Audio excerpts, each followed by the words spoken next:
everyone. Ang pulong sa Ginoo naging sa Psalms 31 verse 15. My times are in your hands. Deliver me from my enemies and from those who pursue me. Sa akong sound sa Bisaya. Ang pulong sa Ginoo.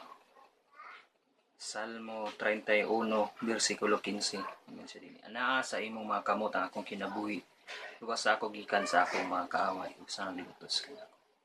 So this is the prayer of David sa dihang nagatubang siya mga sitwasyon, mga problema, labi na sa iyang mga kaaway. Nagatubang siya nga mga sitwasyon sa iyang kinabuhi. So nag-ingon siya noon that my times are in your hands. So but pasabot di ay nga atong matag kinabuhi nagid sa kamot sa Ginoo, na nagid sa iyang timetable. So kung unsa man atong sitwasyon nga atong giatubang, unsa mang mga problema, mga sirkumstansya nga atong giatubang karon nga buntagon sa niya o sa mga nilabay pa nga mga adlaw. So God has a purpose. God has kanang giplano na gid sa Ginoo tanan. Nganong ato man lang naagian, usahay makapangutan nata nganong naagian man nato, nganong nahitabo man ni.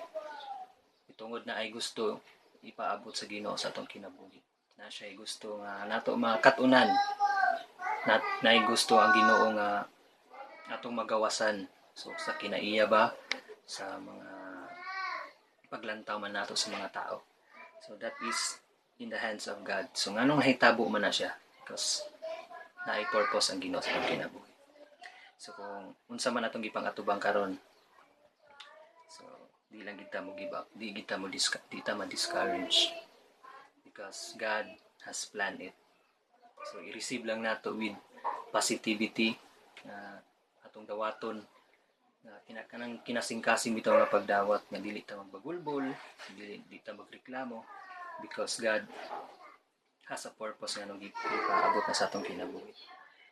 So kinanglan lang ta nga i-meditate din nato ang pulong sa Ginoo. Atong i-resist ang discouragement na we will not give up.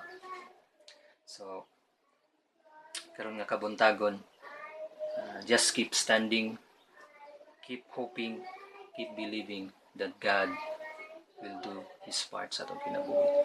Because gingon ang pulong sa Ginoo sa Jeremiah 29:11, for I know the plans I have for you, plans to prosper you, not to harm you, plans to give you hope and a future. So declare that word sa Ginoo sa atong kinabuhi. Ito i-declare sa atong kinabuhi nga ana may tabo gyud that everything has a purpose sa atong life. So wala na ako ma-share nung karon nga kabuntagon. So magampo ta. Ginoong Dios nga labing gamana, nagaduol kami kanimo nga mapaubsanon na kasing-kasing Lord among gihatag kanimo ang tanan, among gi-surrender kanimo ang among matag kinabuhi because Lord our times are in your hands. So among gisalig kanimo Ginoo among kinabuhi that nagi kay buhaton Ginoo nga mga milagro, mga pabor, mga opportunities nga mihatag kanamo Lord as we set our eyes, our mind, our heart, Lord, knowing that you are working things, Lord, out for our own good, O God. Ug salamat kay Ginoo that you will bless each one of us, bless the works of our hands, Lord, bless our lives, and also, Lord, our families. Labi na Ginoo, Lord, sa mga papa. Lord, give us, Lord, the wisdom that comes from you, the knowledge, the understanding, O God. Labi na Ginoo, Lord, sa pagtrabaho, Lord, ang protection ng mga pasinati, O God. Labi na Ginoo, Lord, sa pagnegosyo, sa mga activities nga pagabuhaton, O God. Lord, salamat kay Ginoo nga ikaw maghatag ka namong kusog, pabor, mga opportunity nga imong ipaabot Ginoo kana kanamo. Salamat kay Ginoo sa multiplication imong ipaabot Ginoo sa men's nga network. Lord, we entrust this day unto you. Give you praise, we give you glory in Jesus' name. Amen and amen. God bless everyone.